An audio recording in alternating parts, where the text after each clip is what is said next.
Salut à tous. Si je vous dis recherche scientifique, cela évoque pour vous probablement des termes incompréhensibles, des tableaux indéchiffrables et un déluge de textes épuisants. Vous n'êtes pas les seuls. Mais ne vous inquiétez pas car l'outil d'intelligence artificielle ultime, SciSpace, est là pour vous sauver. Que vous soyez étudiant, médecin, physicien, mathématicien, chercheur ou simplement un curieux avide de savoir dans tous les domaines, SciSpace est votre solution. Ce génie de l'intelligence artificielle, et grâce à son assistant copilote, peut non seulement résumer et expliquer des textes, figures, équations et acronymes, mais peut également répondre à vos questions de suivi. Fini les recherches fastidieuses et épuisantes. Ce copilote vous assistera même en dehors du site SciSpace partout où vous naviguez. Site info ou à vocation littéraire, il sera toujours là pour vous épauler. Essayez SciSpace dès maintenant et plongez-vous dans un monde de connaissances accessibles en un clic. Avant de continuer, n'oubliez pas de vous abonner à cette chaîne afin que vous soyez au rendez-vous à chaque nouvelle publication. Vous trouverez tous les liens dans la description de cette vidéo. Premièrement, il faudra installer l'extension Copilote, votre assistant virtuel de votre navigateur Internet, en cliquant sur Ajouter un copilote à Chrome. Ensuite, Ajouter à Chrome. Après, ajouter l'extension. Une fois installé, SciSpace vous demande de vous inscrire. De ce fait, on clique sur Continue with Google. Veuillez introduire votre compte Gmail, d'abord votre email, ensuite votre mot de passe correspondant. Et c'est fait. Maintenant, on doit activer cette extension. Pour cela, rendons-nous vers la barre d'outils de Chrome en cliquant d'abord sur Extension, ensuite sur l'icône Punaise ou Épingler ou activer l'extension SciSpace Copilot. Avant de continuer, il arrive que certains d'entre nous oublient le mot de passe de leur compte Gmail. Alors pour y remédier, on doit sélectionner les 3 points tout en haut de notre navigateur en choisissant Paramètres. Et dans Recherche, on écrit mot de passe et puis on appuie sur Entrée. Ensuite, on clique sur Gestionnaire de mots de passe. Et là, tous nos comptes enregistrés par Chrome s'afficheront ici. Mais ce qui nous intéresse pour le moment, c'est notre compte Gmail, nom d'utilisateur et mot de passe. Pour pouvoir visualiser notre mot de passe, on sera amené à introduire notre mot de passe Windows. Et c'est tout. Donc, c'est la page d'accueil de SciSpace. Dans un premier temps, vous allez vous connecter à votre compte Gmail en cliquant sur Connexion. Choisissez Continuer en tant que. Ensuite, faisons notre première recherche sur la vitamine D par exemple.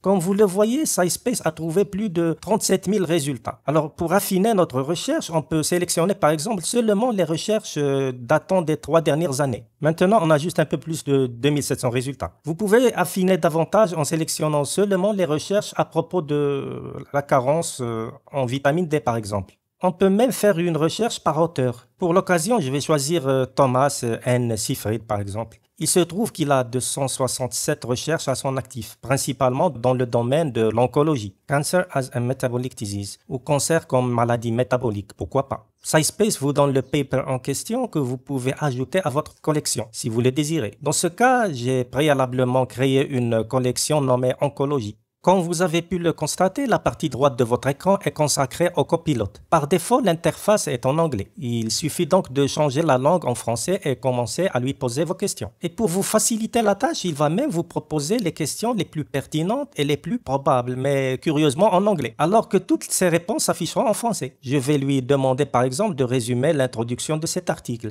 Pour bien afficher ce document, on peut cliquer sur Read PDF in full screen, lire le fichier PDF en plein écran. Demandons à ce copilote de nous expliquer ce schéma. Pour cela, on doit d'abord cliquer sur Explain Math and Table. Ensuite, on sélectionne avec la souris le schéma en question et le copilote intelligent se chargera du reste. Il suffit d'être un peu patient. Et voilà l'explication un peu détaillée comme vous pouvez le voir. Sélectionnons un autre schéma. Un peu de patience. Et voilà le travail. Impressionnant, non ? Il a été mentionné dans l'explication du schéma que les cellules cancéreuses dépendent fortement du métabolisme du glucose pour produire de l'énergie. Et là, je me suis permis de poser cette question. Les cellules cancéreuses dépendent fortement du métabolisme du glucose pour produire de l'énergie. Qu'en est-il de la glutamine ? Et l'assistant me répond. La glutamine est également un métabolite énergétique important pour de nombreuses cellules cancéreuses, en particulier pour les cellules de lignée hématopoïétique ou myéloïde, etc. Vous pouvez sélectionner une partie de texte de la recherche et entamer une discussion avec le copilote ou lui demander la signification des acronymes, des abréviations. Du fait que la plupart des recherches sont en anglais, il se peut que vous vous demandiez par hasard s'il y avait une possibilité de traduire les fichiers PDF téléchargés en français et gratuitement. Pour ce faire, on va se rendre vers le site Deep Translate en choisissant « Traduire les fichiers ou documents ».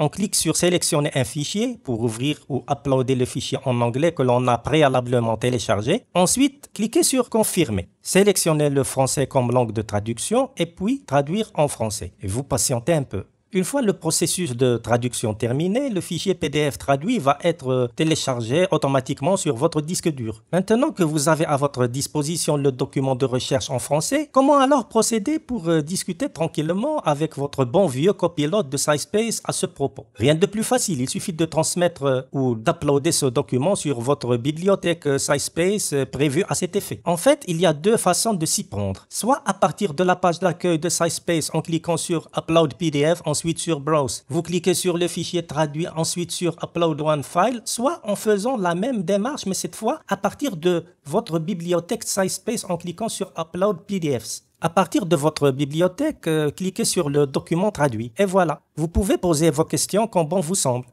Je tiens à préciser que ce copilote tout-terrain vous assistera même en dehors du site SciSpace. Ce sera votre sauveur en quelque sorte. Il vous sera d'une aide précieuse partout où vous naviguez. Enfin sur le net bien sûr. Je le vois mal vous être d'une quelconque utilité en pleine mer, quoique naviguer peut également s'opérer dans les airs. Vous voyez ce que je veux dire? Et pour finir, voici un petit aperçu d'une recherche dans le domaine des mathématiques et admirez un peu le travail de ce petit bonhomme de copilote.